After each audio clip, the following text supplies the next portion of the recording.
இந்த உணவு மிக மோசமான ஜங்க் ஃபுட்ல ஃப்ரைட் ரைஸ், அப்புறம் கலர் போட்டு பொரிக்கிறாங்க சிக்கன், அதெல்லாம் அது இது ரொம்ப கெடுதல் நான் சொல்றேன். ஒரு ஃபாஸ்ட் ஃபுட்டை நான் ஃபாஸ்ட் ஃபுட் சென்டர் வச்சிருந்தேன். என்கிட்ட ஒரு 4 பேர் வேலை செஞ்சிருந்தாங்க. அதுல எல்லாமே எப்படி செய்யறோம், என்னென்ன யூஸ் பண்றோம் எல்லாமே எனக்கு தெரியும். அதனாலதான் என் உடம்பு ஏறினதுக்கு காரணம் அதனாலதான். ஆரஞ்சு ரெட் அப்படின்ற ஒரு கலர் தான் போடுவோம். இது சாதாரணமா நம்ம கடையில போய் கேட்டா கொடுக்க மாட்டாங்க. சில ஹோட்டல் வச்சிருக்கவங்க அது கேட்பாங்க, ஆரஞ்சு ரெட் கலர் பவுடர் கொடுங்க அப்படின்னு கேட்பாங்க. அந்த கலர் பவுடர் நீங்க இப்படி கையில தேய்ச்சிட்டீங்கன்னாவே, சோப்பு போட்டு கழுவினாவே அது போறதுக்கு 2 நாள் ஆகும்.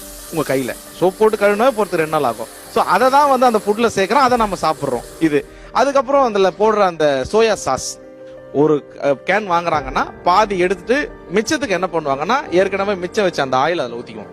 அந்த ஆயில் அதில் ஊற்றிட்டோம்னா சேம் அதே கருப்பு கலர்ல அந்த சோயா சாஸ் மாதிரி இருக்கும். பாதி சோயா சாஸ் பாதி ஆயில்.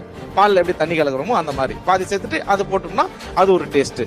ஒயிட் பெப்பர் 130 ரூபா கொடுத்து வாங்கினான்னா அதில் பாத்தீங்கன்னா கோலமாவை ஆட் பண்ணுவோம். கோலமாவை ஆட் பண்ண